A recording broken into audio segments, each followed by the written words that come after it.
The Elf Maiden, from the Brown Fairy Book, edited by Andrew Lang. Once upon a time, two young men living in a small village fell in love with the same girl. During the winter, it was all night except for an hour or so about noon, when the darkness seemed a little less dark, and then they used to see which of them could tempt her out for a sleigh ride with the northern lights flashing above them, or which could persuade her to come to a dance in some neighbouring barn. But when the spring began, and the light grew longer, the hearts of the villagers leapt at the sight of the sun, and a day was fixed for the boats to be brought out, and the great nets to be spread in the bays of some islands that lay a few miles to the north. Everybody went on this expedition, and the two young men and the girl went with them. They all sailed merrily across the sea, chattering like a flock of magpies, or singing their favourite songs. And when they reached the shore, what an unpacking there was! For this was a noted fishing ground, and here they would live in little wooden huts till autumn and bad weather came round again. The maiden and the two young men happened to share the same hut with some friends, and fished daily from the same boat. And as time went on, one of the youths remarked that the girl took less notice of him than she did of his companion.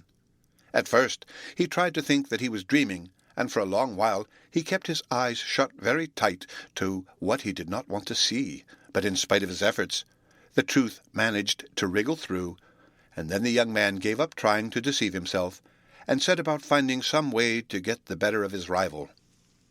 The plan that he hit upon could not be carried out for some months, but the longer the young man thought of it, the more pleased he was with it, so he made no signs of his feelings, and waited patiently till the moment came. This was the very day that they were all going to leave the islands and sail back to the mainland for the winter. In the bustle and hurry of departure, the cunning fisherman contrived that their boat should be the last to put off, and when everything was ready, and the sails about to be set, he suddenly called out, "Oh dear, what shall I do? I have left my best knife behind in the hut. Run like a good fellow and get it for me, while I raise the anchor and loosen the tiller." Not thinking any harm, the youth jumped back on shore and made his way up the steep bank.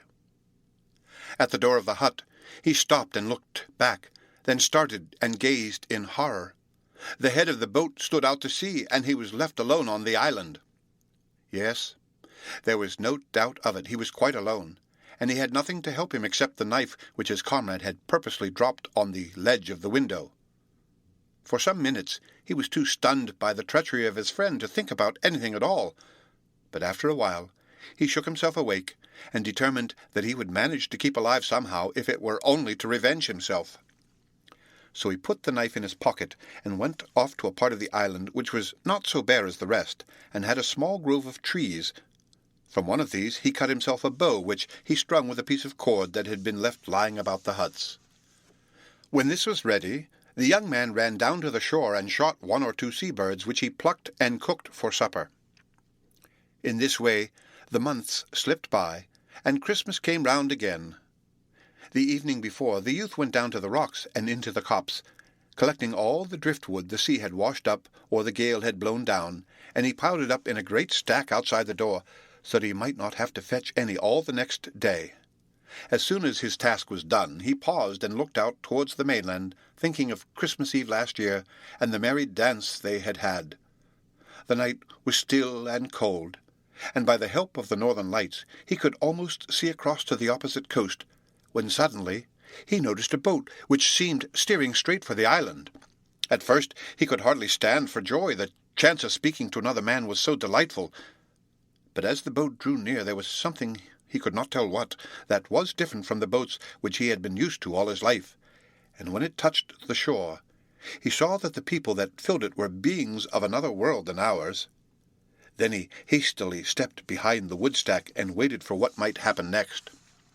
The strange folk, one by one, jumped onto the rocks, each bearing a load of something that they wanted. Among the women he remarked two young girls, more beautiful and better dressed than any of the rest, carrying between them two great baskets full of provisions. The young man peeped out cautiously to see what all this crowd could be doing inside the tiny hut, but in a moment he drew back again as the girls returned, and looked about as if they wanted to find out what sort of place the island was. Their sharp eyes soon discovered the form of a man crouching behind the bundles of sticks, and at first they felt a little frightened, and started as if they would run away. But the youth remained so still that they took courage and laughed gaily to each other. "What a strange creature! Let us try and see what he is made of," said one, and she stooped down and gave him a pinch.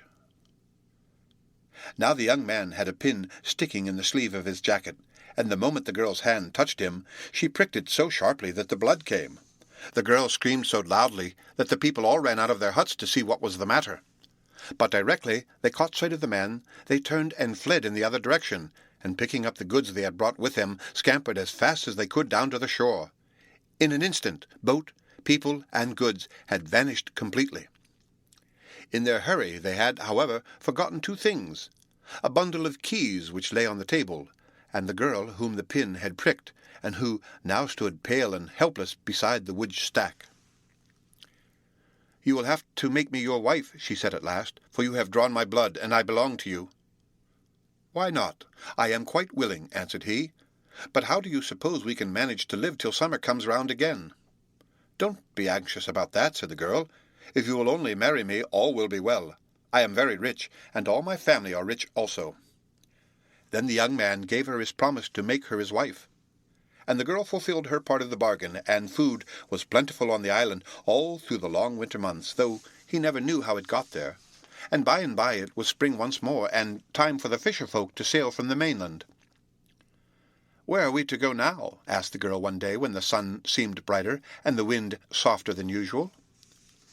"I do not care where I go," answered the young man. "What do you think?"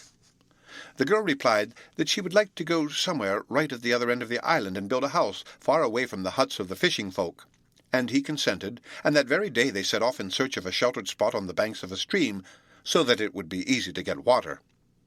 In a tiny bay on the opposite side of the island they found the very thing which seemed to have been made on purpose for them, and as they were tired with their long walk, they laid themselves down on a bank of moss among some birches, and prepared to have a good night's rest so as to be fresh for work next day. But before she went to sleep, the girl turned to her husband and said, "If in your dreams you fancy that you hear strange noises, be sure you do not stir or get up to see what it is." "Oh, it is not likely we shall hear any noises in such a quiet place," answered he, and fell sound asleep. Suddenly he was awakened by a great clatter about his ears, as if all the workmen in the world were sawing and hammering and building close to him. He was just going to spring up and go to see what it meant, when he luckily remembered his wife's words and lay still. But the time till morning seemed very long, and with the first ray of sun they both rose and pushed aside the branches of the birch trees. There, in the very place they had chosen, stood a beautiful house, doors and windows and everything all complete. "Now you must fix on a spot for your cow stalls," said the girl, when they had breakfasted off wild cherries, "and take care it is the proper size, neither too large nor too small." And the husband did as he was bid, though he wondered what use a cow-house could be, as they had no cows to put in it. But as he was a little afraid of his wife, who knew so much more than he asked no questions. This night also he was awakened by the same sounds as before, and in the morning they found, near the stream, the most beautiful cow-house that ever was seen, with stalls and milk pails and stools all complete, indeed everything that a cow-house could possibly want, except the cows. Then the girl bade him measure out the ground for a storehouse, and this, she said, might be as large as he pleased, and when the storehouse was ready, she proposed that they should set off to pay her parents a visit. The old people welcomed them heartily, and summoned their neighbors for many miles around to a great feast in their honor. In fact, for several weeks there was no work done on the farm at all, and at length the young man and his wife grew tired of so much play, and declared that they must return to their own home.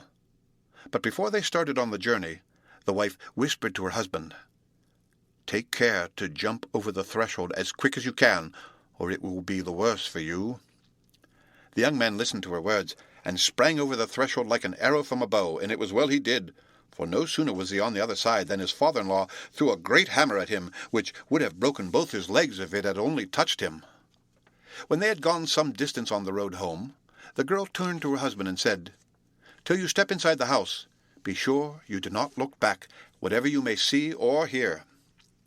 And the husband promised, and for a while all was still, and he thought no more about the matter till he noticed at last that the nearer he drew to the house, the louder grew the noise of the trampling of feet behind him.